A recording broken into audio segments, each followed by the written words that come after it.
Hey fashionistas, welcome back to my YouTube channel. Today we'll be drafting a basic bodice pattern. So get your tools and let's go. Here I have my handy dandy scissors, a pencil, a ruler, some measuring tape of course, a French curve, rotary cutter and tracing wheel. I also have my pattern paper and my cutting board in place. As usual, we're going to square up our pattern paper because we always want to ensure that we have straight, vertical, and horizontal lines working with. So I'm going to go ahead and do this at both edges of my paper with a pencil. For this pattern, you'll be needing your bust circumference, chest circumference, waist or under bust circumference depending on the length of your top, as well as the final length of your bodice. I'm first going to go down and mark my shoulder to bust point, which is 10 inches down. I'm then going to include my shoulder to waist, which is 14 inches long, and I'm going to mark that point as well.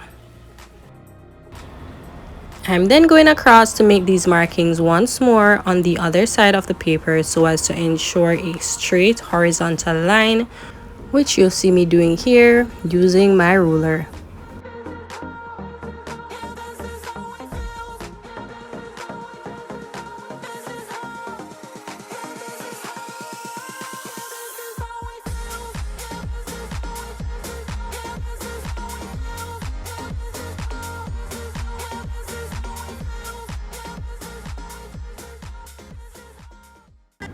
Next, we're going up to our shoulder line and we're going to mark half of our shoulder width. Shoulder width is usually around 14 inches divided by 2, that's 7 inches wide. Next, we're going down to our bust line and we're going to mark 8 inches, which is our bust circumference divided by 4, which is 32 inches. And I'm also adding a ½ inch seam allowance. Next, we're down to the waist and we're going to go ahead and mark 1/4 of our waist circumference, which is 6½ inches, and I'm going to add ½ inch seam allowance once more. We're going to then go up 2 inches above our bust line and indicate a chest line marking. I'm going to then label my line so it is a bit clearer. So I'm labeling the waist, the bust, and the chest line so they are clearly stated. Also labeling the shoulder line, which is optional, but for the sake of this tutorial, I'll go ahead and do so.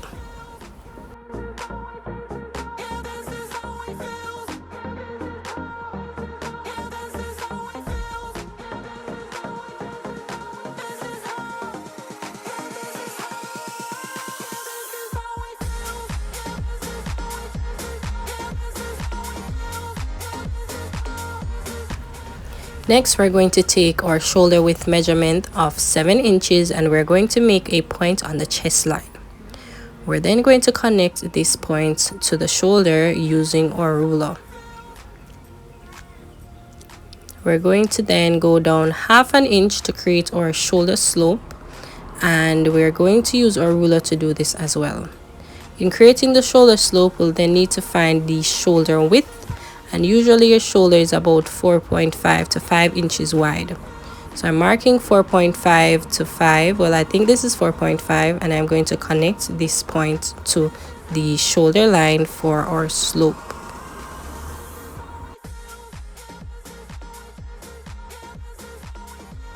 Next, we're going to mark in our neck depth, which is about 3 inches. And I'm going to go ahead and get my French curve to create our neckline.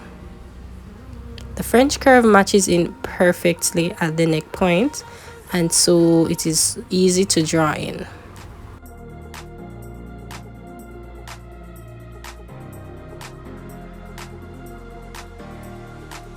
We're then going to head back over to our armpit line and we're going to find the midpoint of this line. It's around 3.75 inches, and you're going to make a point here and then extend this inwards by half or 1/4 inch depending on your preference. I usually go about 1/4 inch inwards and this is usually enough ease for our sleeves to fit in our bodice. I'm then going to add my round measurements, which is my bust circumference divided by 4 plus half an inch seam allowance, and I'm going to mark this point on my bust and chest line.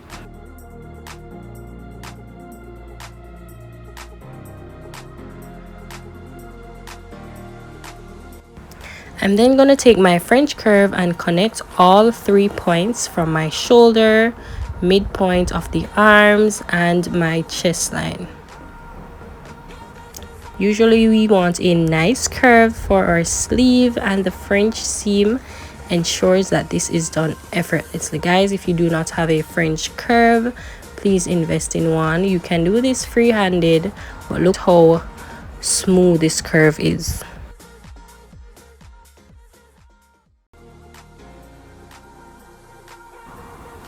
We're then going to take our ruler and connect our chest, bust, and waist points. This creates the side of our bodice, and it usually slopes inwards down to the waist because our waist is usually smaller than our bust and our chest. I'm then going to go in and reinforce these lines so they can be a bit clearer. And I also go back in and double check the measurements because we want to ensure that these measurements are fitting with the body. So I'm going to take my tape measure and I'm going around my armhole to see what the measurement is, and it is 9 inches, which is perfect because my armhole round is 18 inches in total.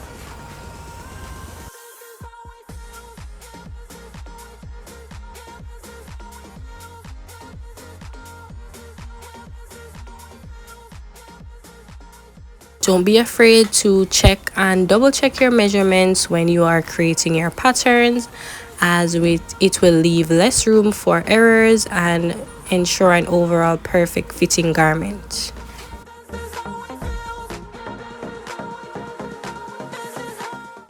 So we are done with our front bodice pattern.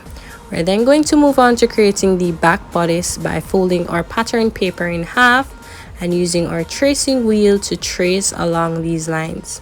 So the front and back patterns are somewhat similar.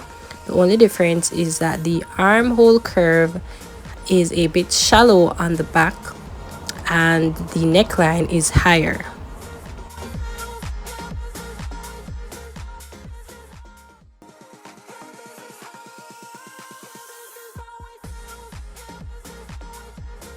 So once I'm done tracing these markings, reinforcing the corner points, I'm going to then take my ruler and trace these out again to create my back bodice.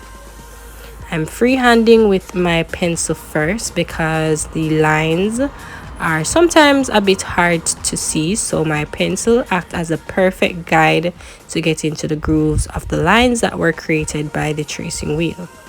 I'm then going to go over them with my ruler and curves, French curve if need be.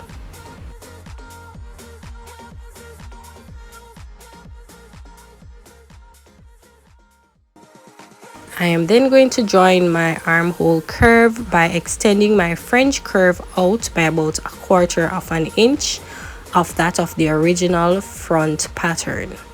As I said, it's a bit shallow at the back because, you know, the front pattern allows for ease of the bust, while the back is more flat and smooth. I'm going to go ahead and label my pattern as the back bodice, and I'm going to move on to work on my back neckline. So the neck depth of the front neckline was 3 inches and the back is usually about 1 to 1.5 inches, or it could be as much as 0.75 inches depending on how high or low you'd like your back neckline to sit. I'm using 1 inch because I find that 1 inch is perfect, as it is very comfortable at the back. It's not too high, not too low, so usually 1 inch is the benchmark. I'm then going to label my front pattern as well, and I'm just going to separate these and cut them out.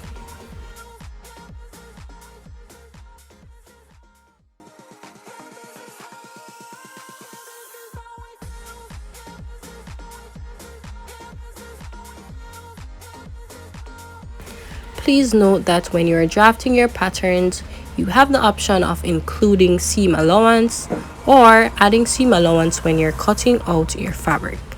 In this case, these patterns have no seam allowance, especially at the neckline area here. So when I'm cutting out the pattern, I'll go ahead and add this seam allowance. Usually in pattern drafting, I tend to add my seam allowance to the sides because at this point I'm taking into consideration the type of fabric that I'll be using. As you know, there are many different types of fabrics out there, some that stretch, some that don't, and as such you'll need to take this into consideration when you're cutting out most of your patterns. With the basic back and front patterns, however, it is done to accommodate fabric that has minimal stretch, and if it is that you'll need to reduce or increase the width of your bodice, then you can easily go ahead and do so.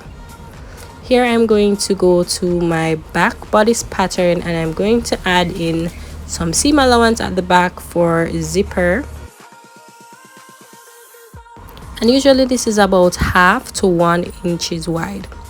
Here I'm using half an inch and I've made 3 points going down the back of the shirt, or the bodice rather, and I'm going to use my ruler to connect these points.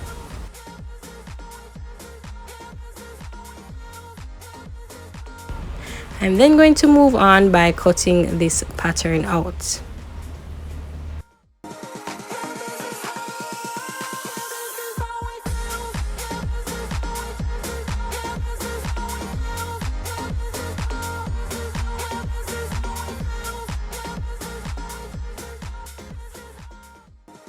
And there you have it, 2 perfect bodice pieces, a front bodice pattern and a back bodice pattern, which you can use to create your tops, dresses, and basically any garment type that you need. Thank you guys so much for watching this video. I hope you enjoyed this tutorial. I hope you will check out the sewing playlist on my channel where you can see more sewing videos, and until next time, stay fashionable.